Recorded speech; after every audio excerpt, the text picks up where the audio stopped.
Kaldı kalkıp uğradım kalk oğlum hala hala gel.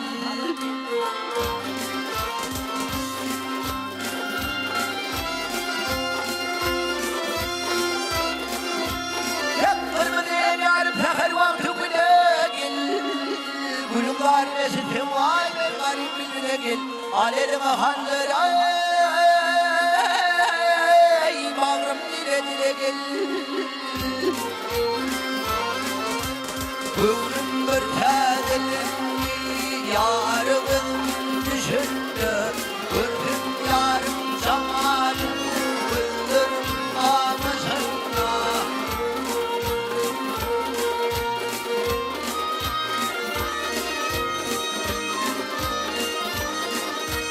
Hep terler bağırıp göderler oynasın neyim. Tervidarım tüttümle bilbiller hayırlasın. Ay ben bolfum arivasım ey sen saatenim bunu gel.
Vay canım atımırda bin alelime handır ay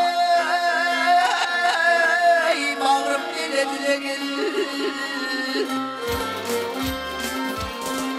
Cebine yarım mazhır kâfile lâme geldi. Kim bilir kim okuyur